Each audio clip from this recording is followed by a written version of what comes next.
એને લીધે આપણા ઘણા ગુણો આપણામાં આવે છે કુટુંબને કારણે. સંયુક્ત કુટુંબ હોય તો એની આખી ક્ષમતા જુદી આવે છે અને સંયુક્ત કુટુંબમાં રહેવાના ખૂબ ફાયદા છે. મેં તો સમાજને અપીલ કરી છે કે સંયુક્ત કુટુંબની હવે નવેસરથી યાદીઓ બનાવો ગામ દીઠ, અને સંયુક્ત કુટુંબ જે કુટુંબનું હાલતું હોય એ કુટુંબની માતાનું આવા મંચ ઉપરથી સન્માન કરવાનું. એ માતાના કારણે સંયુક્ત કુટુંબ હાલે છે. મારો બહુ નમ્ર મત છે કે પુરુષ ગમે તેવો ડાયો હોય, સમજણો હોય, પણ સંયુક્ત કુટુંબ એના ડાપણ ઉપર ના હાલે. એના પરિવારમાં કોઈક જોગમાયા ડાય હોય તો જ એનો કુટુંબ પરિવાર એ સંયુક્ત કુટુંબ તરીકે ચાલે. એટલે એવા પરિવારની માતાનું બહુમાન આપણા સામાજિક મંચ ઉપરથી આપણે કરવું જોઈએ ને એવા પરિવારોની ઓળખ આપણે આપવી જોઈએ. મારો આગ્રહ છે દીકરા દીકરીઓના વ્યવહાર કરતી વખતે માતાઓ વિચારની પ્રાયોરિટીમાં એમ રાખવું જોઈએ કે સંયુક્ત કુટુંબમાં અમારી દીકરી જાતી હોય તો બીજા કુટુંબને અમે સેકન્ડ પ્રાયોરિટી આપશું. આવો વિચાર કરવાનો સમય આવી ગયો છે. સમય આવી ગયો. એનો અર્થ એવો નથી કે સંયુક્ત કુટુંબ ન મળે એની હાટુથી 7-8 વર્ષ સુધી રાહ જોવાની, એવી સલાહ નથી. પ્રાયોરિટી આપણે આપીએ. સંયુક્ત કુટુંબ એટલે બહુ મોટી વાત છે. એની પરંપરા કેવડી મોટી છે. કડવી હોજો લીમડી, મીઠી એની છાંય, બાંધવ હોજો અબોલડા, તોય પોતાની ભાઈ. ભાઈઓ હોય ભલે બોલતા ન હોય, પણ સમાચાર ગામમાં આવે ને કે ફાધર કોઈ ભાઈને મારે છે તો એ અબોલા જે ભાઈને હોય ને એ કુવાડી લઈને બારો આવે, ભલે અબોલા, પણ એને ખબર પડે તો એનું લોહી તપે અને બીજા વિડિયા વાયરલ થાય. આટલો ફેરફાર હોય છે. સંયુક્ત કુટુંબને સમયના પ્રમાણમાં, અત્યારની જે વ્યવસ્થાઓ છે એના પ્રમાણમાં, આપણા વ્યવસાયના પ્રમાણમાં નવેસરથી સંયુક્ત કુટુંબોની કલ્પના કરવી જોઈએ. હવે તમારા 2 દીકરા હોય, એકનો વ્યવસાય અહીંયા રાજકોટમાં હોય, બીજાનો વ્યવસાય મુંબઈ હોય, તો કાંઈ એને ભેગા રહેવા હાટુથી વ્યવસાય ન બંધ કરાય, પણ એને સંયુક્ત કુટુંબની શાખમાં કેમ રહેવાય એવું નવેસરથી આપણે વિચાર કરવો જોઈએ.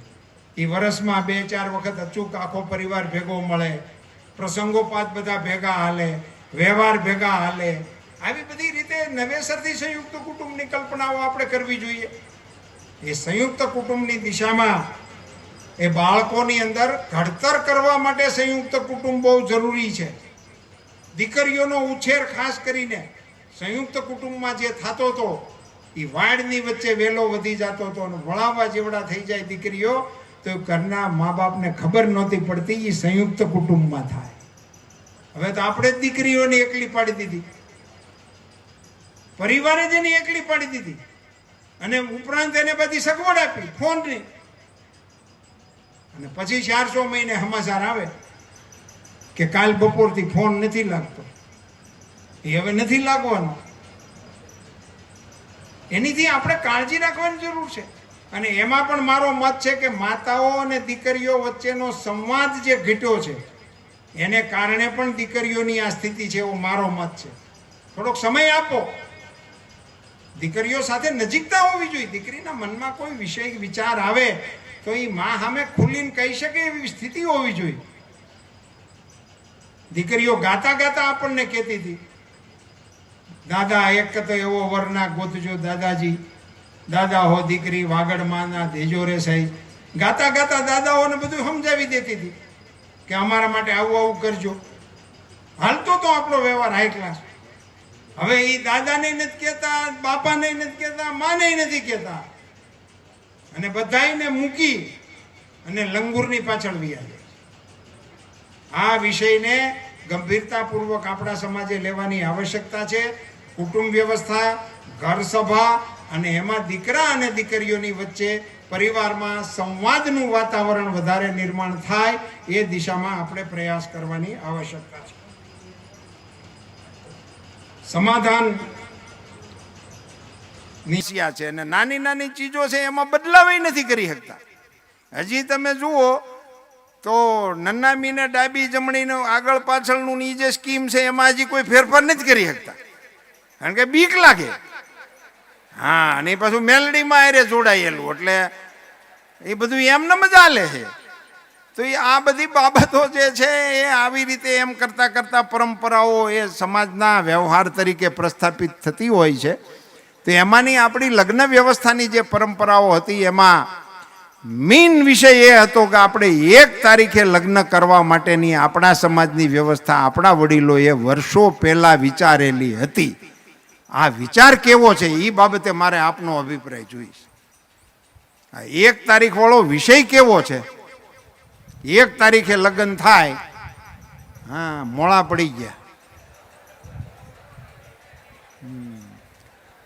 કોઈ સુધારા, મેં હમણાં રસ્તામાં હું કહેતો હતો કે સુધારા નામની વાત જ ન કરતા, કારણ કે સત્યનો સમય હાલે છે. એટલે એ આ ટાઈમ ટેબલ પ્રમાણે હાલે છે. એમને અમુક સુધારા, દાખલા તરીકે કોરોનામાં કેમ એક ગાડીમાં પરણી ગયા, કારણ કે ઓલા પોલીસવાળા ગોતતા હતા, એટલે એક ગાડીમાં ઓહોના હારાના પરણી ગયા. બોલો, કોઈ એવું ન કીધું કે ભાઈ મારે તો આ બધું અમારે આટલો વ્યવહાર છે ના અંતે ની બધું હપો વટાઈ ગયું, પતી ગયું. એની એ સમયની અસર થઈ. એની એક બીજી અસર આવી છે, એ તમારા ધ્યાન ઉપર મૂકું. પહેલાં આપણે ત્યાં ગામડામાં મરણ હરણ થતું ને તો કોઈ સમાચાર દેવાની કે કોઈ જાણ કરવાની કે કુટુંબની કે ઘરવાળાની કોઈ જવાબદારી જ નહોતી. જેના ઘરે મરણ થયું હોય એ આડોશ પાડોશવાળા આખા ગામમાં કહી દે.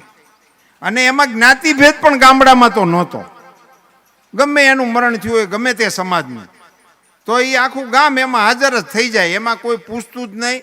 અને બધાને હાજર થાય જ એવો એક ભાવ રહેતો હતો. એમ ભાવથી લોકો આવતા હતા કે ફલાણા કાકા વિયાઈ ગયા, ફલાણા દાદા વિયાઈ ગયા, કે ફલાણા મા વિયાઈ ગયા. અને કોઈ જુવાન જોધ મરણ થઈ ગયું હોય તો એ અભણ અજાણ્યા નાના ગામડાની અંદર હોપો પડી જાય એમ કહેવામાં આવતું હતું. લોકો ફીલ કરતા હતા કે દુઃખ થયું છે. એમ એના પરિવારને દુઃખ થયું છે એવું નહીં, આખા ગામને દુઃખ થયું છે એવું લોકો ફીલ કરતા હતા. અને એમાંથી કેવા રિવાજો આવેલા છે તો જેને ઘેરે મરણ થયું હોય ત્યાં કાણે મોકાણે આવતા. હવે ત્યારે તો બેસણાની સિસ્ટમ આપણે ત્યાં નહોતી, પરંપરાની વાત છે. આપણે ત્યાં બધા કાણે આવતા, ગામડાઓમાંથી ગાડાઓમાં હાલીને, બસોમાં, જેમ જેમ એ સમયગાળા પ્રમાણે બધું બદલતું ગયું. પણ એ મહેમાન જેટલા આવતા એ બધા મહેમાનોને ચા પાવાની જવાબદારી કુટુંબીજનોની અને ગ્રામજનોની રહેતી હતી, ઘરધણીની નહોતી રહેતી. એ ઘટનાનો હું સાક્ષી છું. અને લોકો બેઠા હોય ને મહેમાનોને ઉઠાડે, થોડીક વાર વાતચીત કરી લે, ખરેખરો કરી લે, એટલે તરત એક જણો ઊભો થાય, ઉઠો મહેમાન, હાલો આપણે ચા પાણી પીવા. એની ગામમાં ચા પાણી પીધા વગરનો એક પણ મહેમાન જતો નહીં. વ્યવસ્થા એટલી જડબેસલાક હતી કે એક પણ મહેમાન એને ઘેરે આવ્યો હોય એ ચા પાણી પીધા વગર જાતો નહીં. ઘરધણીની જવાબદારી જ નહોતી. કેવી સુંદર સુંદર વ્યવસ્થાઓ આપણા વડીલો વિચારીને ગયા. વિરાસતની દૃષ્ટિએ યાદ કરાવું છું, જેને ઘેરે મરણ થયું 11:30 12 વાગે એમની અગ્નિ સંસ્કાર પૂરા થાય તો એ 11:30 12 પહેલા 2 કલાકથી તેની બધી વ્યવસ્થા રોકકળ હાલતું હોય તો એને ઘેરે જમવાનું શું થાય? તો આજે પણ એને ઘેરે પરિવારના નજીકના લોકો રોટલા, ખીચડી, શાક, સબ્જી લઈને એને ઘેરે આવે અને હારે બેહીને એને જમાડે. હારે બેહીને જમાડે, મારે બાકી છે એટલે હાલો થોડું થોડું ખાઈ લઈએ. તો દુઃખમાં હોય, એનું મન જ ન હોય ખાવાનું. એટલે કાં તો ત્યાં હારે બેહીને જમાડે, અથવા તો જેના પરિવારમાં મરણ થયું હોય એને ત્યાંથી બોલાવી જાય ને પોતાની ઘેરે જમાડે. આ રિવાજો આજે ગામડાઓમાં ચાલુ છે. આ પરંપરા, આ આપણી પરંપરા છે. દુઃખમાં સાથે ઊભું રહેવું એ આપણી પરંપરા છે, અને સુખમાં સાથે ઉજવવું એ આપણી પરંપરા છે. હવે એ પરંપરાઓમાં મેં કહ્યું એમ દેખાદેખીથી, સમયના પ્રાબલ્યથી અને એવા મોટા મોટા ફેરફારો આવી ગયા કે અહીંયા પહેલી લાઈનમાં જે બેઠા છે મોટા મોટા લોકો, એના લગ્નનો ખર્ચ અટાણના આલ્બમ જેટલો જ હતો. ફેરફાર કેવડો હતો? આવડો મોટો ફેરફાર આવ્યો. બોલો, અટાણનું આલ્બમ થાય છે એમાં અમારું આખું ખર્ચ આવી જતું હતું. એવડું એનું બિલ આવે છે. આપણે તો પૂછી તો આપણે હાકલા. અને એના જે આલ્બમ બનેલા હોય છે એ આલ્બમ 10-15 વર્ષમાં એકાદી વખત ઉઘડે છે, ઉઘડવા હોય તો, નકર સોંટી ગયેલા મેં જોયા છે. એ તો પાછા સોંટી જાય પીડ્યા રે, એટલે એને કોઈ ઉઘાડતું નથી, એને કોઈ જોતું નથી. હવે આવા બધા જે આપણામાં આવી ગયા છે વિષયો, તો એની ટીકા કરવા માટેના આવા સંમેલનના સ્ટેજનો ઉપયોગ કરવાની જરૂર નથી, એવો મારો મત છે.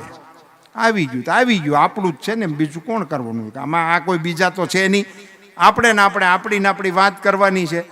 તો એની ટીકા કરવાને બદલે પોઝિટિવલી આપણે શું કરી શકીએ એ દિશાના આપણે સજેશનો કરવા જોઈએ. અને એને એ પાછી એ પણ આપણી પરંપરા છે. એ તમારા સ્મરણ માટે કહું. મેં ધ્રોળની અંદર તો કહ્યું હતું કે ધ્રોળના વડીલોએ 65માં બંધારણ બનાવ્યું છે. 65ની અંદર તેદી વડીલોને ખબર હતી કે બંધારણની જરૂર જોઈએ, હોવું જોઈએ. હવે અત્યારે આપણે સર્વ રીતે સુખી થયા છીએ. માતાજીના 1000 હાથ આપણી ઉપર છે એમ કહેવાનું મન થાય એવો સરસ સમય છે. અને ત્યારે આપણને સામાજિક, આપણે કયા સમાજના છીએ એની સ્મૃતિ થાય એવી કોઈ ઘટના આપણી અરે જોડાયેલી જ નથી રહી. આવા કાર્યક્રમમાં આવી તેથી ખબર પડે કે હા ભાઈ આપણે આ મહિલા જ છીએ. અને આમાં તો ઘણાય છે, ના આપણા વરામાં ના આપણા ખરામાં. હવે આપણને એવું કંઈ એવું લાગતું જ નથી કે આપણે આનું કંઈ માનવું જોઈએ, એવું કશું છે જ નહીં. એવો સમય હોવાને કારણે આપણે નવેસરથી આપણા પ્રસંગોનું ઇવેલ્યુશન કરવું જોઈએ. પ્રસંગો થતા હતા, પીઠી ચોળાતી હોય સાહેબ, મૌલેશભાઈ તમે તો સાંભળ્યા છે, તે આપણા ફઈ ને આપણા ફુવા ને આપણા બેન ને આપણા બનેવી એને માટે કેવા લાડ ભર્યા ગીત ગવાતા હતા. એ ઓલો જડશે નહીં, એ આવશે નહીં, એને ખિસ્સામાં પૈસા નહીં હોય ને એવું બધું બોલતા. એ આપણા ફુવાઓ માટે ને આપણા બનેવીઓ માટે લાડથી આપણી બહેનો ગાતી હતી. અને એ આવે ને એ વળી પાછા પાટે ઉઠાડે, એ 100 રૂપિયા આપે ને પછી વરરાજો વળી પાટેથી ઊભો થાય, નકર પાટેથી ઊભો ન થાય. બોલો, એક વખત મને આવા પ્રસંગમાં જવાનું થયું હતું. હું ટાણે હાજર રહીશ, તે ઓલા ગાયા રાખે ને, હું તો આમ તો બીજાની અરે વાતુંમાં સોટેલો. તે કોકે મારા કાનમાં આવીને કીધું કે તારા ગીત ગાય છે, જા તો ખરો ન્યા. હું ત્યાં ગયો ને મેં એમને ઊભો પૂછ્યું. મેં કીધું શું છે એમ? આપણે એમ કે આપણે રોજ કામનું જ કોઈક ચિંતા હોય ને એટલે એમ પૂછ્યું કે હું છે એનું નથી, આને કાંઈક દેવું પડે, ઊભો થાય તું પયન દે ટિકિટ. અરે મેં કીધું ઊભો થાય ક્યારનો હું બધાને કકડાવે છે. કેવા મીઠા રિવાજો હતા આપણી પરંપરાના. બહેનો, તમને કોઈ દિવસ એવો વિચાર આવે છે કે આવા સુંદર મજાના સ્વર્ગ સમા આપણા જે વ્યવહારો હતા એને હાવ માઇનસ કરીને બેસી ગયા છો? તમારા ગીતોની હલકથી લગ્ન શરૂ થતા હતા. દી ઉગે અને ઘરમાં ફૈયું બેનું જે રાત રોકાણ્યું હોય એ સવારમાં સૂરજનારાયણના વધામણા ગીત ગાઈને કરતી હતું.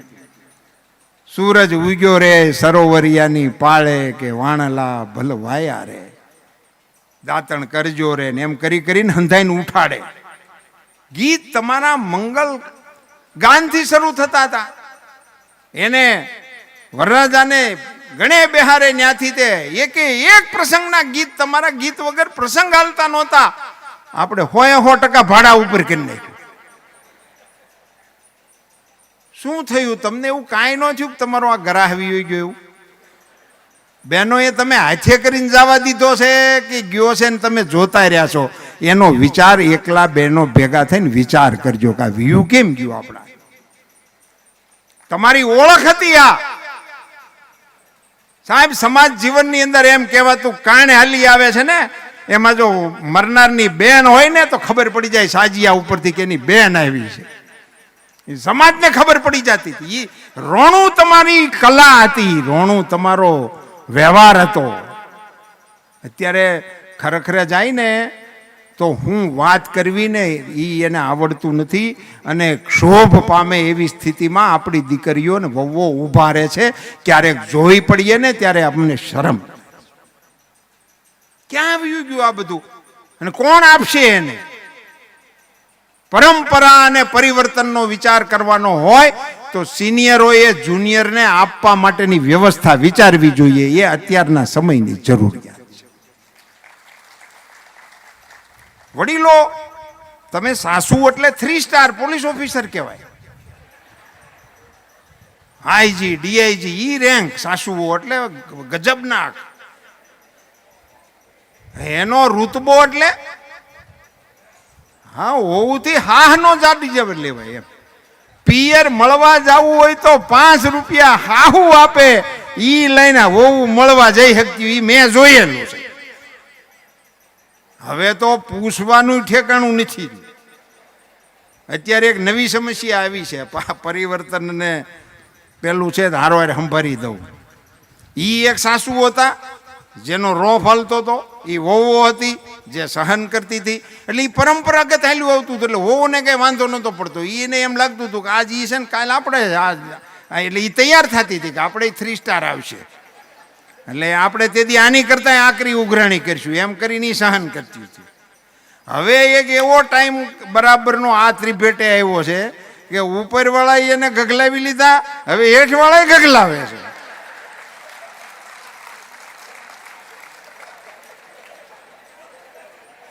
નગર ઓલું એમ રીતે એકદમ પરંપરામાં આપણું હાલ્યું આવતું હતું કે એની હાહુ એને ગગલાવતા હતા, એની હાહુ એની વહુને ગગલાવતી હતું.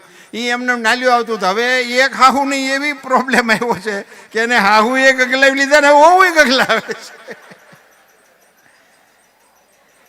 માતાઓ અને બહેનોને મારી 2 હાથ જોડીને વિનંતી છે કે પારિવારિક આ વ્યવસ્થા અંગે ચિંતન કરવા માટે નાની નાની ટુકડીઓમાં બેસવાનું શરૂ કરો અને મિનિમમ આપણા પરિવારમાં બેસો. પરિવારની આપણી બહેનો, તમે દાદી હોય, સાસી હોય, ફઈબા હોય, મોટી ઉંમરના જે કોઈ હોય એની હારે નવી પેઢીને બેસાડો. એને પૂછો કે તમારા વખતે કેવું હતું, અમારા વખતે કેવું છે, આ હાલે છે એમાં બા કાંઈ ફેરફાર કરવા જેવું લાગે છે, કેવું લાગે છે તમને, તો એ તમને મજા આવશે. અને તમારી જવાબદારી છે કે અમે આવું કરતા હતા, તમે આવું થોડુંક શીખો. વગર કેળવણીએ વગર નિશાળ ગયે ગાતા, રોતા, વલોવતા, પરોવતા આ બધું અમારી દીકરીઓને આવડી જતું. ક્યાંય નિશાળે ગયા વગર એક્સપર્ટ થઈ જતી હતું આપણી છોકરીઓ એમાં. એને આ કેવી રીતે કોણ શીખડાવતું હતું? એ સંસ્થાઓ ક્યાં ગઈ એને શોધો. એ આપણે પરિવર્તનની અંદર એની શોધ એ આપણી આવશ્યકતા છે. શોધો આપણા પરિવારમાં, એને શોધો, એનામાં ઉતારવા માટેની કોશિશ કરો. એ આપણી જવાબદારી છે. એની અંદર આપણે કાળજીપૂર્વક રાખવું પડશે. ને એના પછી ઘણા બધા આયામો છે. આ તો બધા એવા આયામો છે કે એક વિષય ઉપર આપણે સવારથી સાંજ સુધી બોલ્યા રાખી તો ઘટે એવી. આપણી લગ્ન વ્યવસ્થાઓમાં સંબંધો થતા હતા તો મેં જે શબ્દો સાંભળેલા છે તમને કહું, ખાલી ઇન્વર્ટેડ કોમામાં. અરે કે પણ એની ઘેરે અમે ગયા હતા ચા પીવા અને મૂંઝડા બળદની જે જોડ હતી ગમાણે દીકરીને અહીં દેવી પડે ત્યાં એવી જોડ એને ઘેરે હતી. બોલો, હારા બળદિયા જોઈને દીકરીઓ દેતા હતા, જમીન જોઈને દીકરીઓ દેતા હતા, ખાનદાની જોઈને દીકરીઓ દેતા હતા. ભાઈ એનું મોહાળ એમાં કઈ જોવા પણ નહીં. આવી વાતો બધી આપણે સાંભળેલી જ છે, તમે સાંભળીએ છે. વ્યવહારવટી થતી હતી તો એમાં આપણે એવી વાતો સાંભળતા હતા. હવે એ કુટુંબ એમાં જોવા પણ ના હોય, એની દીકરી લેવામાં પૂછવા પણ ના હોય. ત્યારે આપણે આવી બધી બાબતો આપણા જોણા દેણા લેણા એની અંદર આપણી વ્યવહારમાં આવતી હતી. અત્યારે ક્યાં પહોંચ્યા? શર્મ સાથે મને કહેવાનું મન થાય, શબ્દો જે સંભળાય છે ને એને સાંભળતા આપણને એમ થાય કે આ શબ્દો આવે છે. કેટલા ડસ્ટબિન છે એવું પૂછાય છે. What is this? ખૂબ ગંભીરતાપૂર્વક ચિંતન કરજો. સમાજ જો ચેતી નહીં જાય તો પ્રાણીઓની જે દશા છે ને એની દશાથી નજીક આપણો સમાજ સરકી જશે. ખ્યાલ નહીં આવે એ કેવી રીતે આપણે ચલાવી લેવાય. એ આપણે ઉમાના સંતાનો, તમે એમ કહો બોલો ઉમિયા માત કી જય. અને છોકરી હાગમ ટેમાળ દેવી નથી, સંયુક્ત કુટુંબમાં દેવી નથી, જાજા ભાઈઓ હોય તો દેવી નથી, ગામડે દેવી નથી. પણ આપણે ઓરિજિનલ આખી આઈટમ જ ગામડાની છે. હવે અહીંયા આવીને પગથાણી થઈ એટલે આપણે બધા શહેરમાં આવ્યા. હવે આપણે બધા તો ગામડાના જ હતા. અમારે તો ગેર સીમાડો કહેવાય, પણ કોણ જાણે શું હશે સાહેબ લેણા દેણા ને આપણા સમાજના રીત રિવાજો કેવાય છે. વહુને તેડીને પહેલી વખત જાનું ગામમાં આવતી હોય ને, એ સીમાડો શરૂ થાય ને એટલે તરત ગેરને સંભાળીને ગીત ગાતા. લીલુડી ગેરના નેજા ફરું ક્યાં,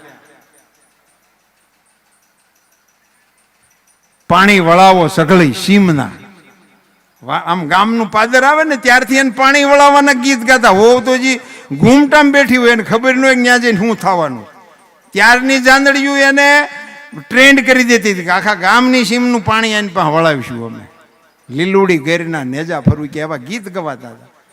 અને સીતાને તોરણ રામ પધાર્યા, એકેય લગ્ન એવા નહોતા કોઈ બીજાને બીજું પધાર્યું હોય. હંમેશા સીતાને તોરણ રામ પધાર્યા. વિચાર કરી લો તમે, સીતા અને રામની અરે કાંઈ આપણો નાતો રહેવા દીધો છે. આખા કુટુંબે ભેગા થઈને તમને એમ પહોંચ્યા હોય કે સીતાને તોરણ રામ પધાર્યા. કોક દિવસ તો વિચાર કરો કે મારા કુટુંબે મને રામ તરીકે પહોંચ્યો તો, મને સીતા તરીકે પહોંચી હતી. કશુંક તો આપણા વિચારમાં આ હતા. આપણા પરંપરા આ હતી, નજી છે. પણ હવે આ ભાડાવાળા ગાય એટલે કે આપણને લાગુ નથી પડતું. તો કંઈક આપણે થોડીક આપણી વ્યાપકતા એને સીમિત કરવાની દિશામાં આપણે વિચાર કરવાની આવશ્યકતા છે. જરૂરિયાત પણ ઘણી બધી છે, એ સમયની માંગ પણ ઘણી બધી છે. તો સાંપ્રત સમયના પ્રમાણમાં એવા સુધારા ના કરાય કે એવા સુધારા ના સૂચવાય કે જેને કારણે પહેલું જેવું લાગે ભાઈ આવું અમારે કેવી રીતે કરવું. એવું કંઈ કરવાની જરૂર નથી. ભાઈ 10 જણાએ જવું, 50 જણાએ જવું, 100 જણાએ જવું, એવા બધા કડક નિયમો લાવવાની જરૂર નથી. પણ સામાજિક અંકુશ નામની કોઈ ચીજ તો આપણે રાખવી પડે કે ભાઈ બોર્ડર નહીં ક્રોસ થાય. આ બોર્ડરથી આપણે આગળ નહીં જવાય. એવા રાઇડર્સ સમાજ જીવનની અંદર કામ કરતા બધા જ આગેવાનોને મારી વિનંતી છે કે તમારા સજેશનો આપી દો. અને ક્યાંક સારી પ્રથાઓ છે એનું અનુમોદન કરો. આપણી ઉત્તર ગુજરાતમાં 2-3 સમાજ છે એના લગ્નો સમૂહ લગ્ન સિવાય થતા જ નથી. ચંદ્રાલા સમૂહ લગ્ન સિવાય થતા જ નથી. તિથિ એ નક્કી જ છે. આપણા સમાજમાં તિથિ નક્કી છે. વસંત પંચમીના જ એના લગ્ન હોય છે. દર વસંત પંચમી લગ્ન થાય છે. અને એકાદા લગ્ન ઉનાળામાં કરે છે. વધઘટ જે કોઈ નોકરિયાત, અભ્યાસ આવા વિષયોને લઈને જેને અગવડ સગવડ હોય એ અખાત્રીજે પણ આવે છે. અને બધાના લગ્નોમાં સાહેબ સમૂહ લગ્નની પણ વેરાયટી કેટલી સુંદર આપણા આગેવાનોએ વિચારી લીધી છે. એ મંચ જ નથી બનાવતા મહેમાનોને, કોઈ વીઆઈપી નહીં. વીઆઈપીઓ માટેની એક લોન્જ બનાવે, એમાં આપણું કેમ એ સ્વાગત આજે છે એવા સ્વાગત કક્ષમાં મહેમાનો આવે, મંત્રીઓ આવે, પ્રધાનો આવે, ત્યાં એમનું સ્વાગત પણ સમાજના આગેવાનો કરે. પણ લગ્નના સમિયાણામાં લગ્ન, ત્યાં કોઈના ભાષણોય નહીં. સીધી જાનું આવે ને વ્યક્તિગત લગ્ન જેમ થતા હોય એમ બધાના સમૂહ લગ્ન થઈ જાય અને બધી જાનોને વળાવી દેવામાં આવે છે. ત્યાં રાઇડરસ નથી. જેટલી જાન લાવવી હોય એટલી છૂટ. પણ સમાજના રસોડે જાન પક્ષવાળાના 100 મફત જમાડે. પછી તમે 250 લાવો 150 કૂપન માગે, એ વરના બાપે ખરીદીને દેવાના. તો આવવા દેવાની છૂટ. પણ ઢોલ વગડે કન્યાની કડ્યું ભાઈ સમાજ ઉપર નહીં. એટલે જેને લાવવા હોય એ લાવે, ન લાવવા હોય ને કાંઈ નહીં. અને 1 તારીખ હોવાને કારણે મોટા ભાગના લાવવાની સગવડતા જ નથી થતી. લાવવા હોય તો શું હંધાઈને ઘેરે લગ્ન હોય. એટલે 1 તારીખ વાળો જો વિષય આવી જાય ને તો જે જુદા જુદા આપણા આયામો છે ને એમાંથી ઘણો બધો સુધારો તો એક હારે થઈ જાય એવું છે. એટલે ધીમે ધીમે આપણે આખાએ ગ્રામ કક્ષા સુધીના જે સંમેલનો થાય એમાં 1 તારીખે લગ્ન કરવાવાળા વિષયને 1 લીટીમાં પહેલી તરીકે આપણે જાહેર કરવું ને એને મોકલો. અને એની ઉપર જો અનુમોદન આવી જાય, મેં તો અમારા જિલ્લામાં વિનંતી કરી દીધી છે કે ભાઈ કુટુંબવાર મેં એને કીધું કે તમે હોની કુટુંબની મિટિંગ કરો. મારું કુટુંબ છે તે મારા પૂરતું તો મારું કુટુંબ માને. તો મેં કીધું અમારા કુટુંબમાં હું ઠરાવ કરાવી લઉં ભાઈ અમે આપણે 1 તારીખ વાળું નક્કી કરવું છે. જો એવા 50-100 કુટુંબ તૈયાર થઈ જાય તો એ બધા 1 તારીખ વાળા શરૂ થઈ જાય, પછી પરશુરણ ફરજિયાત થઈ જાય. આમ પણ આપણે આને કરી શકીએ છીએ.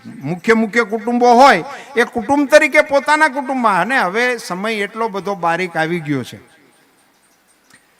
કે બચવું હશે ને તો સમાજને, દેશને, દુનિયાને, અટાણે તો દુનિયાને બચાવવાની ઉપાધિ હાલે છે. ગમે તેથી ભડાકો થાય એવા બેટ્સમેનો ક્રીજ ઉપર આવી ગયા છે. અડધી પીચે જ એને રમવું છે અને દડો નાખે ને મારે તો વાંધો નહીં, બેટ બોલરના હાથમાં જ દડો લઈને મારે એવા છે. એટલે ગમે તે થઈ શકે એવા સમયમાંથી આપણે પ્રસાર થઈ રહ્યા છીએ. તો એવા સંજોગોમાં હવે દુનિયાને બચાવવાની, દેશને બચાવવાનો એવડી બધી ઉપાધિ કરવાને બદલે રામચરિત માનસમાં એક પ્રસંગ આવે છે. કામદેવનું અવતરણ થાય છે. એનું વર્ણન તુલસીદાસજીએ બહુ સુંદર કર્યું છે. આખી સૃષ્ટિ કામમય બની ગઈ. લતાઓ વૃક્ષોને વળગવા માંડી. બ્રહ્મચારીઓ જે આખી જિંદગીથી જોગીઓ હતા એને આખું દુનિયા સ્ત્રીમય દેખાવા માંડી. એમ કરીને એને અલ્પવિરામ મૂકી દીધું કે જે બ્રહ્મમય જગતને જોતા હતા એ સ્ત્રીમય જોવા માંડ્યા. હવે હાદા માણસની તો શું સ્થિતિ છે? એટલે કોઈ બચ્યા નહીં. એ કાળમાં એવી પહેલી પંક્તિ લખીને કે કાહેવું ન ઉબરે ઉસ કાલ, એવી પહેલી પંક્તિ તુલસીદાસજી લખી દીધી. પછી કલમ અટકી ગઈ. એ કોઈ નો બચ્યું હોય એવું તો થોડુંક હોય. અને પછી કહેવાય છે કે હનુમાનજીએ એની પૂર્તતા કરી દીધી. બીજી પંક્તિ લખી દીધી, એહી ઉબરે ઉસ કાલ જેહી રાખે રઘુબીર.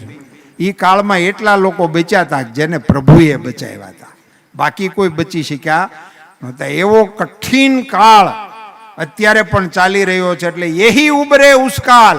આ કાળમાં શું થવાનું છે? આ કાળમાં તમે તમારું કુટુંબ બચાવી લ્યો તો જ આપણે બચી શકીએ એમ છીએ. એકમ કુટુંબ આવશે.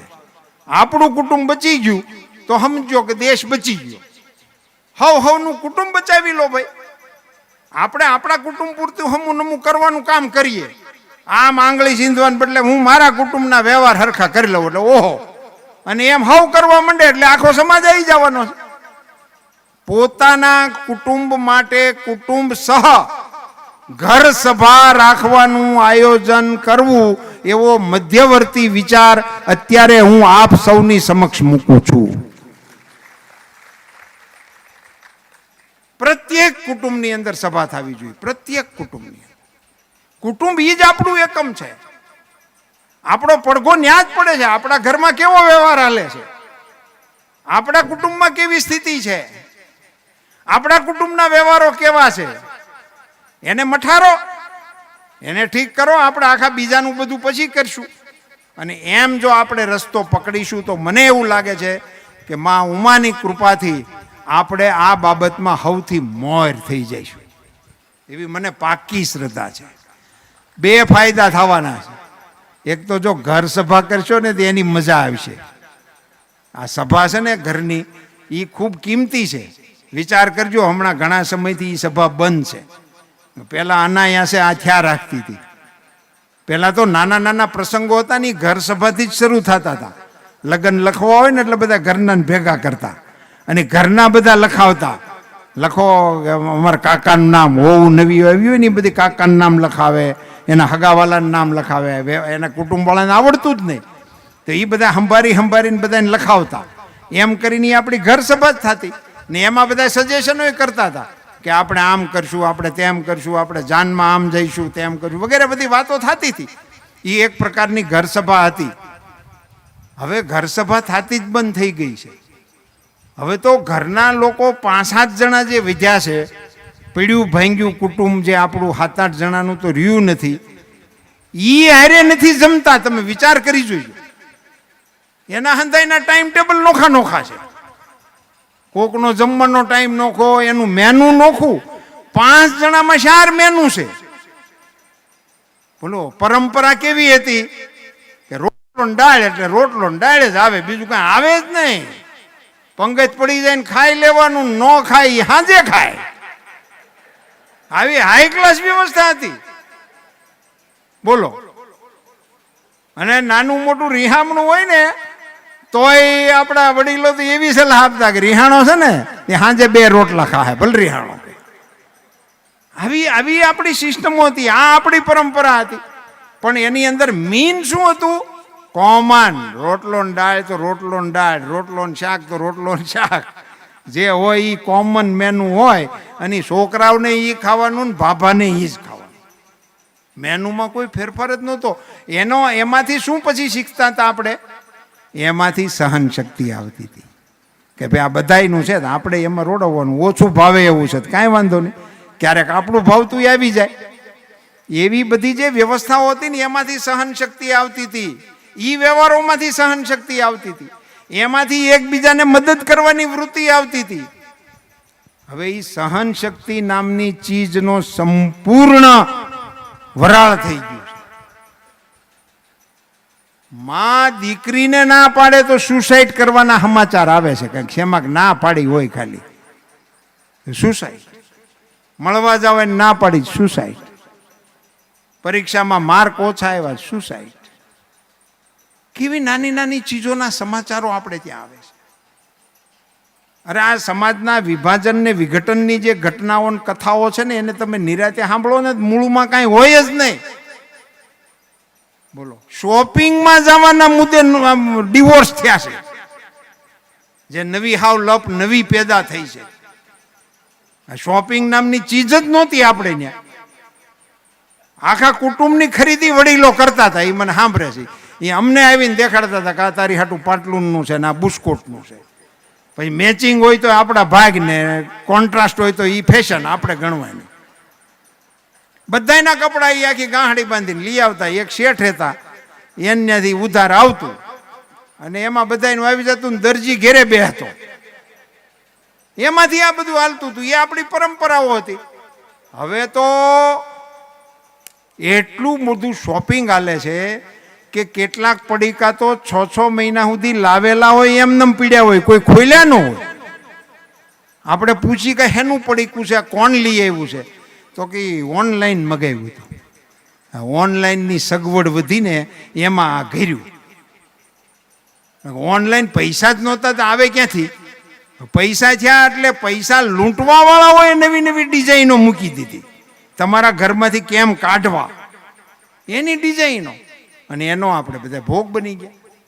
કોકની હારે ગયા હોય ફરવા, મહેમાન આવ્યા એની હારે ગયા તો 3 વાના લઈને આવે. આપણે પૂછી તમે શું કામ લીધું? તો ગમી ગયું એટલે લીધું. અરે ભલા, ગમી જાય તો આપણને તો આખી દુનિયા ગમે. એ ક્યાં ઘેરે લઈ આવવાની થોડીક હોય. જરૂરિયાત હોય એટલું જ આપણે ખરીદવું જોઈએ. એની ઉપર ક્યાંક અંકુશ મૂકવાની મારી માતાઓને 2 હાથ જોડીને વિનંતી છે.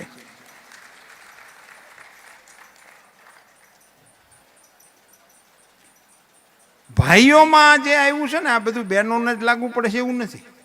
આ વટ પાડી દેવા વાળું આપણામાં ઘેર્યું છે. ડેસ્ટિનેશન વિવાહ ક્યાં? તો ટર્કીમાં. ગામમાં અમારે એક હાંખવાળા 15-20 ઘર છે. અમારું કુટુંબ પણ એક જ ઘર છે. એવા બીજા નાની નાની અટકવાળા એક ઘર જ છે. તે એક દી મને બેઠા બેઠા એવો વિચાર આવ્યો કે આ એક ઘર અહીં ક્યાંથી આવ્યા છે? મોટું કુટુંબ વામજા કુટુંબ છે. તો એ તો સમજ્યા કે એના ગઢિયા આવ્યા છે ને એણે ગામ બનાવ્યું એટલે એનું કુટુંબ ત્યાં મોટું. પણ આ એક ઘરવાળા અહીં કેવી રીતે આવી ગયા છે? તો મને અમારા એક વડીલે સરસ મજાની વાહે બેહીને વાત કરેલી મને આજે યાદ છે. એ કે અમારે ફલાણા ભાઈ હતા, ફલાણે ગામ હાહર્યા હતા અને એક જ ભાણિયો હતો ને દુખાણા. દુખાણા એટલે ખબર છે ને, એનો પતિ ગુજરી જાય એટલે બેન દુખાણા એવું કહેતા. એટલે એ વિધવા થયા. એટલે અમારા દાદાએ એમ કીધું કે ત્યાં કુટુંબ છે એ કપાણવાળું છે, તાણવાળું છે. એટલે બેન ને ભાણિયો હેરાન થાય એને બદલે એને અહીં તેડાવી લ્યો. અહીં આપણે કટકું એને દઈ દો, એક ઓરડી દઈ દો. આપણી પાસે જાજી સીમ છે એ અહીં કુટુંબ ભેગા રહીને આપણા મોહાળમાં ઉછરી જાય. બેનને તકલીફ ન પડે ને ભાણિયાઓને તકલીફ ન પડે. એ એક અટકવાળા આવા ભાણિયા છે. મોટા કુટુંબમાં એમના બેન દુઃખી થતા હતા, એને તેડાવી અને ગામમાં જમીને આપતા હતા, ખોવડાઈ આપતા હતા. અને તેથી જમીન 1000 વીઘાવાળા નહોતા હો, એ 15-17 હતા, એમાંથી 2-5 આપતા હતા. ઘર 2-3 જ હોય, એમાંથી એક કાઢી દેતા હતા. ઢોર 3-4 હોય, એમાંથી એક ગાવડી બેહડી દઈ દેતા હતા અને દીકરીનું ઘર વસાવતા હતા. એવી રીતે એ કુટુંબો આવતા હતા. અમદાવાદની એક સભામાં મારે બોલવાનું થયું અને મને આ પ્રસંગ યાદ આવ્યો ત્યારે મેં કીધું આપણા ગઢિયાઓ પાસે આટલી સગવડ હતી તો એમાંથી નહીં દીકરીઓને જમીન, ખોડા અને ઢોર આપવાનું કલેજું એની પાસે હતું. મારી સામે બેઠા છે, એમાંથી ઘણાયની સોસાયટીઓ બને છે, ઘણાયની 500 બંગલાની સ્કીમ આલે છે, ઘણાયની 100 ફ્લેટની સ્કીમ આલે છે. એવી બધા વ્યવસાય સાથે આપણે જોડાયેલા છીએ. પણ હજી કોઈ બેન તું વીએ આપણી સ્કીમ આલે છે, એમાં તને ગમે એ ફ્લેટમાં તું રહેજે, એવા સમાચાર હજી મને નથી મળ્યા. ઓલા વીઘામાં નહોતું, ઘરમાં નહોતું, કાંઈ નહોતું, એમાંથી કાઢી દેતા હતા. એના આપણે વારસદાર છીએ. તો આપણા પરિવારની અંદર કુટુંબ માટે જતું કરવાની ભાવના એ ખાલી હગપણમાં ને એમાં જ નહીં, માલ મિલકતના અને ભાગીદારી પેઢીઓના ઝઘડામાં પણ આપણા સમાજે સમાધાન કરીને છૂટું પડવાની પહેલ આખા રાજ્યને દેખાડવાની આવે છે.